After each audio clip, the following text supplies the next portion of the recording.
Hey trackies, welcome back to another video here on TXC Track Time. Please remember to like the video and also subscribe to the channel.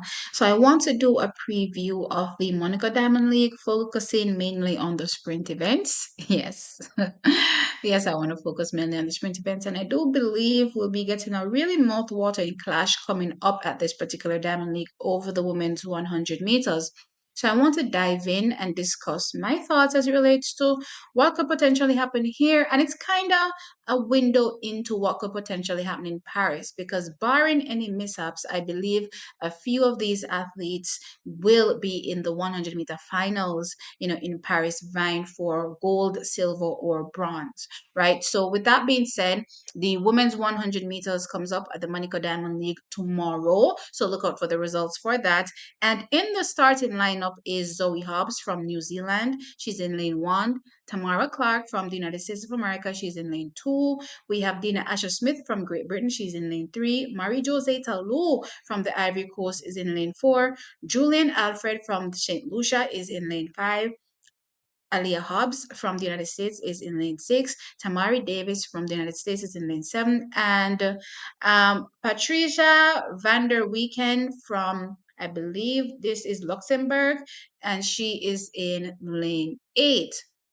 So that is the lineup for the women's 100 meters. And you all know how I do things. I pretty much select, a target few athletes and focus on those athletes, not to disrespect anybody else. But yeah, I really want to focus on the athletes that I believe will be placing in or featuring at least in the top three finishers slot or even top four, right? So with that said, I really want to look at Dina. I want to look at Marie-José Talou, Julian Alfred, Alia Hobbs, and also Tamari Davis. And for shits and giggles, we can also throw in, Tamara Clark because she's also very high class. Not to say that anybody else isn't, right? So with that being said, all these athletes so far this season are sub 11 sprinters. I pretty much selected everybody that was sub 11, but also that has been running decently so far this season for the women's 100 meters. No, barring any mishaps, I do see Dina Asher-Smith, Marie-José Talou, and Julian Alfred being, in that 100-meter finals in Paris.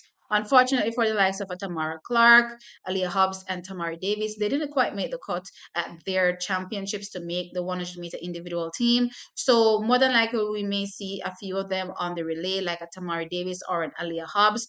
But that being said, that's as far as it goes for them individually, just circuit running for the rest of this season, right? So for me, this kind of shakeup is quite interesting because I think this is the first time I'll really get to see a true test of where Julian Alfred is versus where Dina Asher-Smith is. They both train together, trackies. So this for me is the first race where I get to see a true test of where they are, because I do recall Julian Alfred herself saying, and also Lene, indicating that they're pretty much training through all the championships that they've been through. Julian didn't have to go through a championships, clearly a national championships. Lene did, right? But what the key takeaway for me was listening to post race interviews, was that, hey, we're not yet close to our peak, or we haven't even started to peak yet. We're still training through everything that is happening here.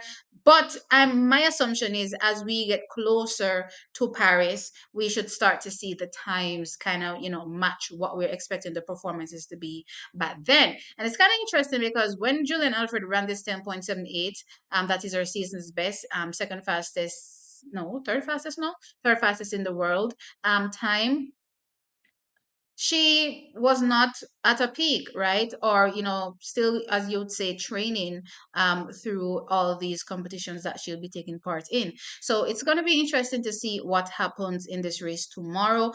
I do believe also Marie-José Talou was coming off a setback after she ran in Kingston, that 10.91. She was coming off a setback after that. So didn't really get to see the best performances from her post then. And as I said, Dina Asher-Smith doesn't really need to go to the championships, her British championships, even though she went, she only competed in the 200 meters. So there was no real need for her to peak for that competition as well, right? But as I said, I think this type of competition, or this competition today, will really give us a key indicator where these athletes are going to be potentially in the shakeup, right, when we get to Paris. So as I said, I'm looking at Julian Alfred, Mary Jose Talou, Dina Asher Smith, Tamari Davis, Aaliyah Hobbs, and Tamara Clark. Uh, how do I see this? Jordan Alfred running that 200 meters against Sharika Jackson, and she ended up winning the race with a 22.16. What I would say is that coming off the bend, I expected Julian Alfred to run a better bend than she did. To be fair, she's already gone 10.78 so far this season. So I was actually expecting a faster bend from her. And given that, again, she is, the second fastest in history over the 60-meter distance as well, that particular opening phase or the curve in the 200 meters didn't give me super, amazing that we're typically used to from a Julian Alfred. But again, that could be because she's training through the competitions, right? But that being said, my expectations for the times aren't that great, right? That's the point I'm trying to make. I don't believe my expectations are, super crazy for the times coming into this meeting. Though I will say I have Julian Alfred walking away with the win.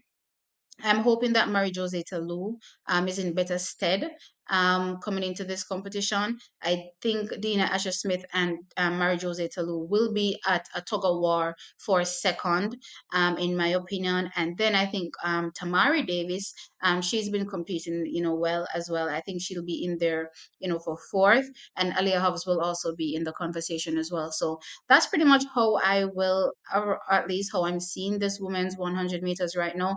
But as I said, personally, it's just, a window into what could potentially happen in Paris, who has to, work on whichever areas, left in their race before they head into Paris and give us that ultimate performance in the finals, right?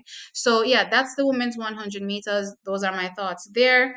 Let me know, of course, what you think about the women's 100 meters and where you think the winner will come, or the top three placers or finishers will come in this race. I also want to touch on the men's 110-meter hurdles. That's a sprint event.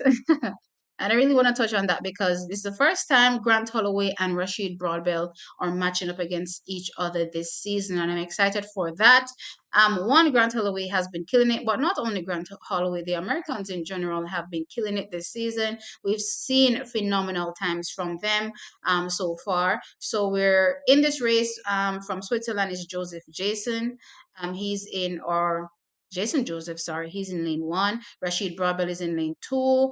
Simonel from Italy is in lane three. Trey Cunningham from United States of America is in lane four. Sasha Zoya from France is in lane five. Grant Holloway is in lane six. He's from the United States. Cardell Tinch from the United States is in lane seven. And Shunsuke Izumiya from Japan is in lane eight. So pretty strong lineup in my opinion. I'm talking about Shinsuke, Cardell Tinch, Grant Holloway, Sasha Zoya. We have Trey Cunningham, Rasheed Broadbell, Simonelli, right? All these athletes are really in super top shape right now. So it's going to be interesting again to see the shake up. Honestly, in my opinion, I've been watching, Rasheed Broadbell in his, most recent outing, which was, the national championships. And there's still room for improvement, a lot of room for improvement.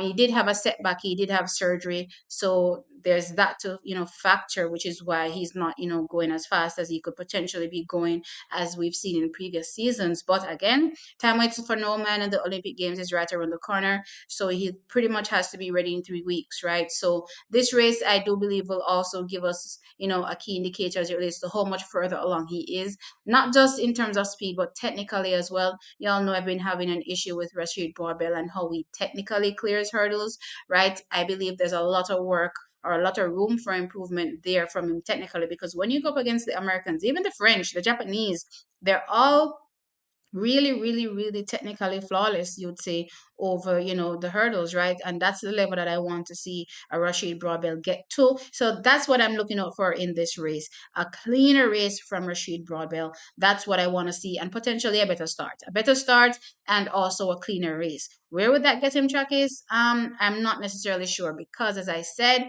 given all his setbacks this season, not much races. One step, forward is all I'm asking for pretty much. It will be tough lining up against a Grant Holloway that is in peak shape. He's already gone 12.86 so far this season. So it's definitely going to be tough, but I do think he'll be in the conversation outside of a Grant Holloway. So I think Grant Holloway, takes the win potentially. if Cardell Tinge executes, because he does have an issue where sometimes he just doesn't get it right, which is interesting. If he executes, he could definitely find himself in second. The Italian may be there as well, but I do have Rasheed Broadwell challenging for, you know, I would say second, third, right? If he gets it right, I do have him challenging for that second slash third position in this men's 110-meter hurdles. But barring any mishaps from Grant Holloway, personally, I think he takes this race. Though I would love to see, Rashid Broadbell challenging in this race, because if he's challenging in this race in 3 weeks, I know he'll be able to do much better against a Grant Holloway. But anyway, trackies, let me know your thoughts in the comment section below. So the women's 100 meters and this 110-meter hurdles, I think they're going to be awesome races. Let me know your thoughts. Who do you think will, take the win? Like the video, of course, and subscribe. I'll catch you all in the next one. Bye.